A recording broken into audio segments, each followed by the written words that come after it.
ಹುಕ್ಕೇರಿ ತಾಲೂಕಿನ ಪಿಕೆಪಿಎಸ್ಗಳ ಕಾದಾಟ ತಾರಕಕ್ಕೇರಿದೆ. ಇದು ಜನರ ಆಕ್ರೋಶಕ್ಕೆ ತುತ್ತಾಗಿದೆ. ಜಿಲ್ಲಾಡಳಿತ ವಿರುದ್ಧ ಹುಕ್ಕೇರಿಯ ಶಾಸಕ ನಿಖಿಲ್ ಕತ್ತಿ ಅವರು ಆರೋಪಿಸಿದ್ದಾರೆ. ಕಲಬುರಗಿ ಹತ್ರ ಬೋರ್ಡ್ ಮೀಟಿಂಗ್ ಆಗಬೇಕಾಗಿತ್ತು.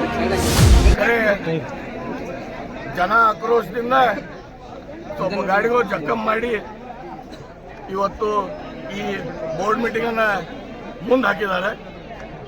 ಇದ್ರೊಳಗೆ ಮೇನ್ ಕಾರಣೀಭೂತ ನಮ್ಮ ಜಿಲ್ಲಾ ಆಡಳಿತ. ಮಣ್ಣಿಂದ ಹೇಳತ್ತೇವೆ, ನಮ್ಮ ತಾಲೂಕದಾಗ ಏನ್ ನಡೆದೈತಿ ನೀವು ಕಣ್ಣು ಮುಚ್ಚಿ ಕೂತಿರತ್ತ ಕೇಳತ್ತೇವೆ. ಯಾರು ರೆಸ್ಪಾನ್ಸಿಬಲ್ ತೊಗೊಳಕ್ ತಯಾರಿಲ್ಲ.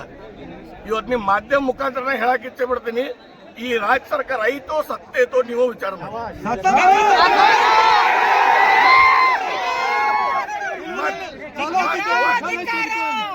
ಈ ಡಿಸಿಸಿ ಬ್ಯಾಂಕ್ ಇಲೆಕ್ಷನ್ ಈ ನಮ್ನಿ ದಬ್ಬಾಳಿಕೆಯಿಂದ ಮಾಡೋದಿದ್ರೆ ನಮ್ಮ ಜನನು ಕೈಯಾಗ ತೋದೈತಿ.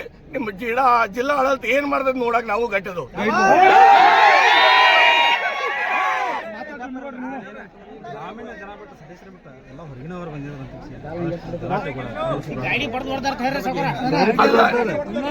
ನೀವು ನಿನ್ನಿಂದ ಗಮನಿಸ್ತಾ ಇದ್ದೀರಿ.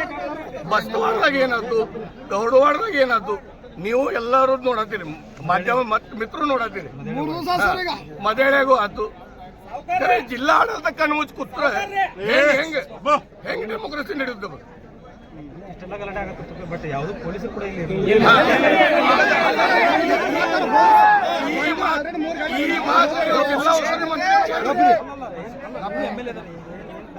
ಅಲ್ಲ, ನಾವು ಕಳೆದ 2 ದಿವಸದಿಂದ ರಿಕ್ವೆಸ್ಟ್ ಮಾಡತ್ತೇವೆ. DC, AC, SP, DSP. ನಿನ್ನೂ ನೀವು ಬಂದಾಗ DSP ಜೊತೆ ಮಾತಾಡ್ತೀನಿ. ಯಾರು ಜವಾಬ್ದಾರಿ ತೊಗೊಳಕ್ತಾರಿಲ್ಲ. ಒಬ್ಬರ ಮೇಲೆ ಒಬ್ಬರು ಬ್ಲೇಮ್ ಗೇಮ್. ನಮಗ ರಿಕ್ವೆಷನ್ ಕೊಟ್ಟಿಲ್ಲ, ಯಾರು ರಿಕ್ವೆಸ್ಟ್ ಮಾಡಿಲ್ಲ ಅಂತಾರ. ಅಲ್ಲ, ಕಣ್ಣು ಮುಚ್ಕೋತಾರೋ ಜಿಡ ಅಂತ. ಅಲ್ಲ, ಇದು ಬಿಜೆಪಿ ಶಾಸಕರಿಗೂ ಹಿಂಗೈತ್ ಪರಿಸ್ಥಿತಿ. ಇದ ಕಾಂಗ್ರೆಸ್ ಶಾಸಕ ಇದ್ರೆ ಮಕ್ಕಳು ಮುಕ್ಕಳಿಂದ ಓಡಿ ಬರ್ತಾರ.